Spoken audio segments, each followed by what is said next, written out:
You will not replace us! You will not replace us! It's been a year since the fatal Unite the Right rally in Charlottesville, Virginia, where white nationalists and counter-protesters violently clashed.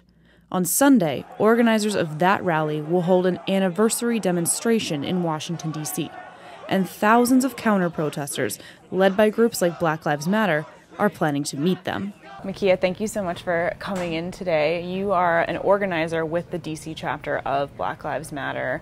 I want to ask you, a lot of people in talking about these rallies and protests that are being put on by people in the alt-right, people of white supremacist beliefs, a lot of people say, maybe the best course of action is just to ignore them. What do you think about that? Why is it so important for groups like Black Lives Matter to have these counter-protests like the one you're planning this weekend? I mean, history shows us that ignoring white supremacy has never made it go away. When I think of what's happened locally in D.C., last year, Vanguard America flyered the University of Maryland's campus for months, organizing and bringing in people for alt-right views, white supremacist, white nationalist views. There were 9 nooses left around D.C., and there was that same rhetoric of, ignoring it is the best way, no confrontation, and then Richard Collins III was murdered at the same campus at University of Maryland. And I think that we have instances of that throughout history. And so I think that ignoring white supremacy actually allows it to grow. Fascism has to be, you have to take a stand to it. You have to be willing to be responsible for the communities that make up this society. So, yeah. And can you tell me a little bit about what you guys are actually planning to do this weekend? Really, it's a march to show our resilience and to show that, this is not a political playground for the white supremacist views, right? That people really live here, and actually that the resistance is much stronger than they think. And so we really want to get a lot of images and a lot of folks building, and how can we actually exemplify the community that we really want to have, right? So especially centering Black and brown people to be able to feel empowered to stand up to white supremacists, and then having allies there supporting them and supporting us.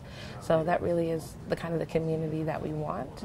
And so we're trying to exemplify that and really change this narrative. Like, what would it look like a year later if the images that flood the media are images of Black and brown people standing up for themselves and feeling empowered and using their bodies to say I love you to their community.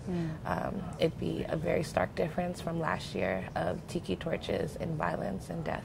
So what is the strategy to avoid these protests devolving into that same violence this year? We have de-escalators, we have medics, we have safe houses, we've been planning for 2 months around this, because we know we've had last year, right? We had Unite the Right the first time, so we've been able to take time in order to plan around that.